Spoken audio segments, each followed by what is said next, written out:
अगर आपको लगता है कि आपने N95 मास्क लगाया है और आपको कोरोना छू भी नहीं पाएगा, तो आपकी ये सोच गलत हो सकती है। जी हाँ, केंद्र सरकार ने राज्य सरकारों को पत्र लिखकर छिद्र युक्त N95 मास्क के इस्तेमाल पर रोक लगाने की बात कही है।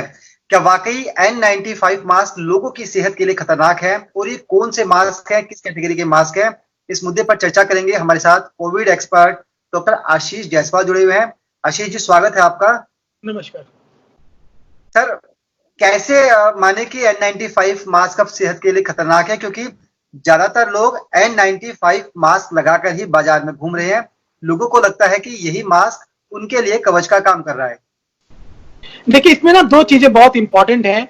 जो नॉर्मल पॉपुलेशन है उनके लिए N95 मास्क की बहुत ज्यादा जरूरत नहीं ना। अगर वो एक कपड़े का भी मास्क लगाते हैं या ट्रिपल लेयर सर्जिकल मास्क लगाते हैं, वो भी उनके लिए सफिशिएंट है। जो हॉस्पिटल में काम कर रहे हैं, जो हेल्थ केयर है, या जहाँ पे एक्सपोजर ज्यादा है, यहाँ पे जहाँ पे पैथोलॉजी के टेस्ट हो रहे हैं, उनके लिए N95 की बहुत ज्यादा जरूरत है। जो डॉक्टर्स या जो पेशेंट्स आईसीयू में है, उनके लिए भी N95 की जरूरत पड़ सकती है। N95 मास्क बहुत अच्छा था है और वो बहुत अच्छा रहेगा, मगर जो गवर्नमेंट की डायरेक्टिव्स आई हैं वो वॉल्व के हिसाब से आई है। मैं आपको इसको समझाता हूँ। मेरे पास ये दो N95 मास्क है। एक में यहाँ पे वॉल्व लगा हुआ है। जब ये मास्क मैं पहनूंगा और मैं खांसूंगा, अंदर अगर मैंने खांसा, अगर मान ली मुझे कोरोना के कीटाणु है, तो ये इस वॉल से निकल के जो मेरे सामने वाले जो बंदे हैं, जो 2 से 3 फीट के आसपास जो लोग हैं, सबको वो वायरस पहुंच जाएगा।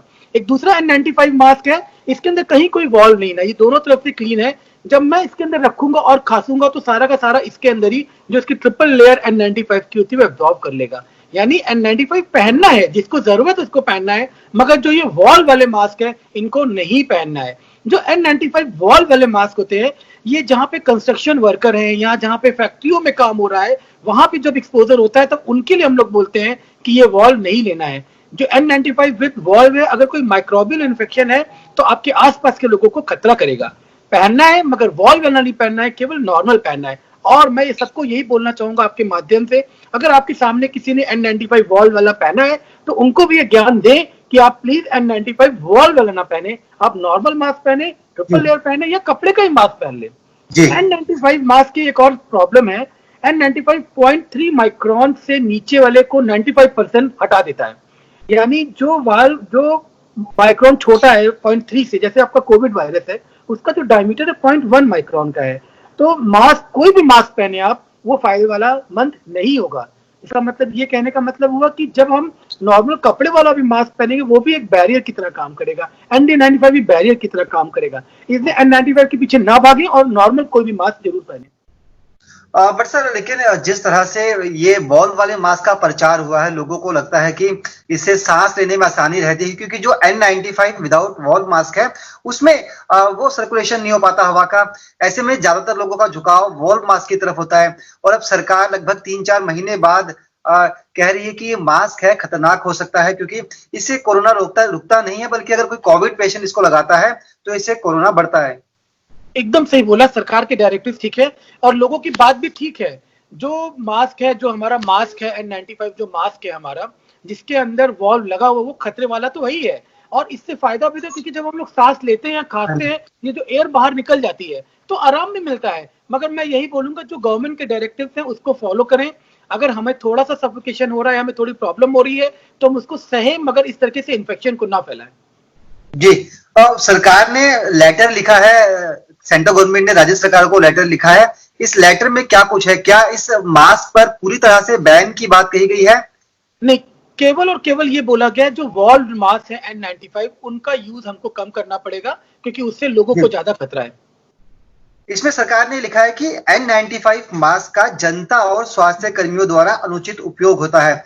आपने शुरू में कहा कि जो लोग लैब में काम करते हैं, जो मेडिकल फील्ड से लोग जुड़े हुए हैं, क्या वो भी इसके लिए जागरूक नहीं थे? उनको इतनी जागरूकता नहीं थी कि जो मास्क उन्होंने लगा रखा है ये दूसरों के लिए खतरा बन सकता है, इसलिए अब स्वास्थ्य मंत्रालय को आगे आकर इस पर एडवाइजरी जारी करनी पड़ी है?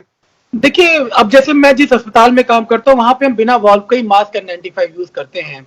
यूजुअली जितने हेल्थ केयर वर्कर्स है, जिनको थोड़ा भी नॉलेज है, वो इस समय अपना N95 बिना वॉल्व वाला ही यूज कर रहे हैं। वॉल्व वाला मास्क वही लोग यूज कर रहे हैं जिनको इसके बारे में नॉलेज कम है, या जो लोग जिसको प्रमोट कर रहे हैं। तो आई थिंक अगर गवर्नमेंट के डायरेक्टिव आ गए, बहुत अच्छे डायरेक्टिव आए, और लोग अब इसको समझेंगे और सभी लोग बिना वॉल्व वाला N95 यूज करेंगे। सर, सरकार ने ये भी कहा है कि फेस या माउथ कवर पर जोर दें। क्या इसका मतलब क्या है? क्या लोगों को करना चाहिए? देखिए भाई, मैंने वही समझाने की कोशिश कर रहा था। जो अपना कोविड वायरस है उसका जो डायमीटर है वो 0.1 माइक्रोन का है, वो N95 से भी नहीं बचेगा। यानी कोई भी हम बैरियर की तरह कुछ भी यूज करें वो फायदा करेगा। प्रॉब्लम क्या है, जब हम दो लोगों ने आमने सामने लोगों ने बैरियर कोई भी कपड़े का ही मास्क पहन रखा है, अगर दोनों ने पहन रखा है तो जो रिस्क ऑफ ट्रांसमिशन है वो 1.5% से कम हो जाता है।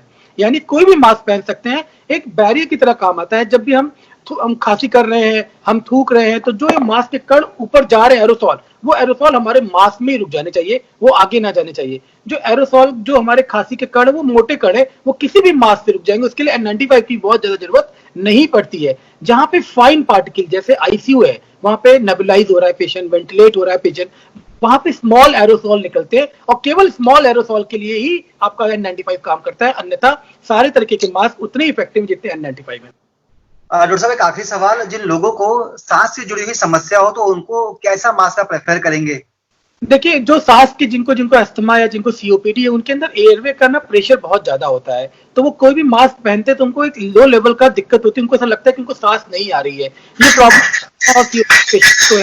मैं ऐसे पेशेंट्स को यही बोलूंगा कि वो जब भी घर पे रहे अपने को ना ब्रीदिंग एक्सरसाइज बढ़ाए, ढेर सारा व्यायाम करे, हर 2-2 घंटे पे स्लॉट करके रेस्पिरेटरी एक्सरसाइजेस करे, व्यायाम करे, जिसके कारण वो थोड़े लंबे समय तक मास्क पहन भी पाएंगे और उनके लिए हेल्थ के लिए भी प्रॉब्लम नहीं होगा।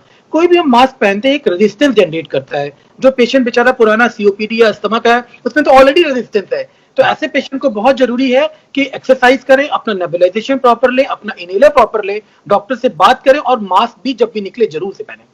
कौन सा पहने? कोई भी मास्क, अगर आप N95 भी पहनते हैं तो आप N95 भी पहने, मगर मास्क जरूर पहने एक। जी। जो मास्क छेद वाला, जो छिद्र वाला जो मास्क है वो ना पहने। वो ना इससे आप शिकार हो सकते हैं बीमारी का, और अगर आपके अंदर कोविड प्रवेश कर चुका है तो आप दूसरे लोगों को या अपने परिवार के लिए एक खतरा भी बन सकते हैं। डॉक्टर आशीष, आपने तमाम तरह की जानकारी दी, ये भी बताया कि मास्क कौन सा पहनना चाहिए और किस तरह से सेहत के लिए कौन सा मास्क फायदेमंद होगा। इसके लिए आपका बहुत बहुत शुक्रिया, बातचीत की आपने हमसे। Thank you sir.